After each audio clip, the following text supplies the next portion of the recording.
Pak,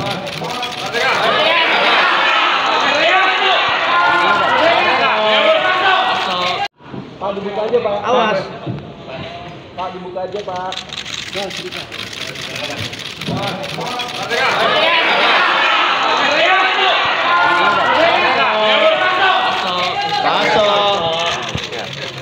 Mundur sedikit boleh Pak Asto, mundur sedikit boleh Pak. Oke, terima kasih Pak. Mereka. Ya, lo di sini. Baik, terima kasih rekan-rekan pers, seluruh masyarakat Indonesia yang saya cintai dan saya banggakan. Terima kasih. Akhirnya momentum yang saya tunggu tiba. Proses persidangan terhadap kasus hukum yang dipaksakan oleh KPK bisa dimulai pada hari ini. Saya percaya terhadap independensi dari lembaga peradilan ini, sehingga dari tempat ini diharapkan bisa menjadi lambang supremasi penegakan hukum yang berkeadilan. Sebab itulah mengapa hakim di dalam mengambil keputusan selalu menyatakan berdasarkan ketuhanan yang Maha Esa. Sikap saya tetap tidaklah berubah, bahwa apa yang terjadi adalah suatu bentuk dari kriminalisasi hukum karena kepentingan kekuasaan di luarnya. Jadi saya adalah tahanan politik. Saya sudah membaca dengan cermat secermat-cermatnya terhadap surat dakwaan, dan hampir semuanya merupakan suatu produk daur ulang. Jadi semua merupakan produk daur ulang terhadap suatu perkara yang sudah memiliki kekuatan hukum tetap atau inkrah. Begitu banyak manipulasi fakta-fakta hukum. Setidaknya minimum ada 20 keterangan yang sengaja dibuat berbeda antara dakwaan dengan keterangan saksi dan putusan pengadilan yang sudah inkrah. Perlu rekan-rekan pers ketahui bahwa proses P21 juga terlalu dipaksakan. Selaku tersangka, kami sudah mengajukan saksi yang meringankan. Namun saksi yang namanya sudah dikirimkan ke KPK ternyata tidak pernah diperiksa. Pada saat P21 saya juga sedang dalam keadaan sakit, radang tenggorokan dan kram perut akibat terlalu semangat berolahraga.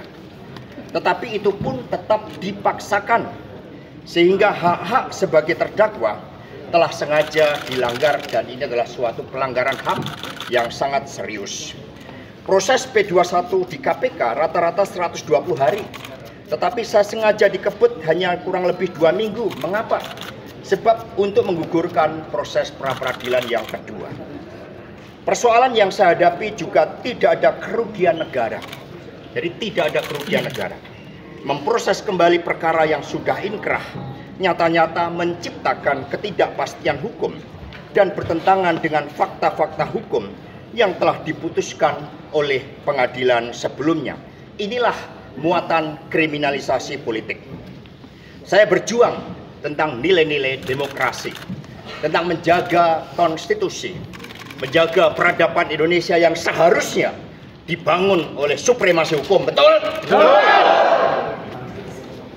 Jadi ini semua terjadi akibat abuse of power. Jadi mohon doanya. Saya akan hadapi semuanya dengan kepala tegak dan mulut tersenyum, karena proses daur ulang ini sangat kental dengan muatan politik. Terima kasih. Satyam Eva Jayate, merdeka! Merdeka!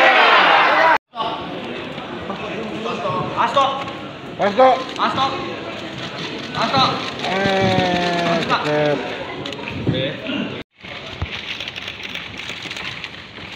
Kiri, Bang. Ya. Kiri. Ya. Kiri, Pak. Kiri, Pak. Pak, sedikit Pak Asto. Pak, sedikit Pak. Ayo Pak, sedikit Pak. Pak Asto sedikit. Pak, gimana Pak? Woi, woi.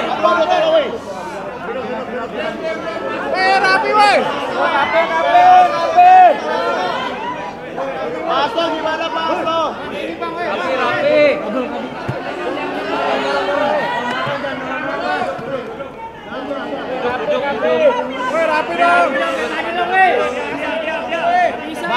Bang. Oke. Pak Hasto, sedikit Pak Hasto, gimana Pak Hasto? Sabar, semua.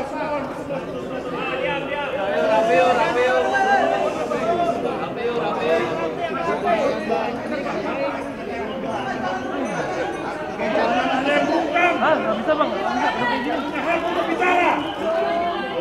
Tidak ada yang bisa bungkam. Dia punya hak untuk bicara. Pak, suaranya agak kencang ya Pak, izin Pak. Oke Pak, siap Pak. Pak. Karena itulah saya mengikuti seluruh proses hukum ini dengan sebaik-baiknya. Karena kami percaya bahwa keadilan akan ditegakkan.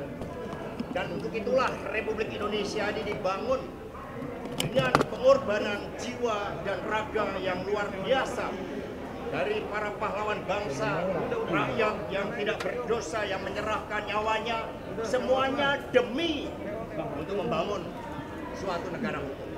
Tanpa adanya supremasi hukum, tanpa adanya suatu keadilan, dan ketika suatu proses hukum yang sudah inkrah bisa didaur ulang kembali, maka kita Republik ini tidak akan berdiri kokoh. Jangankan untuk membangun, menghadirkan investor, ketika tidak ada supremasi hukum, semuanya akan menjadi sia-sia. Semoga ini menjadi suatu pelajaran yang terbaik bahwa cita-cita menegakkan hukum yang berkeadilan adalah cita-cita seluruh anak bangsa kita. Terima kasih. Satya Eva. Rapi dong. Bang, kopi Bang. Oke. Pak Hasto, sedikit Pak Hasto, gimana Pak Hasto? Sabar, semua.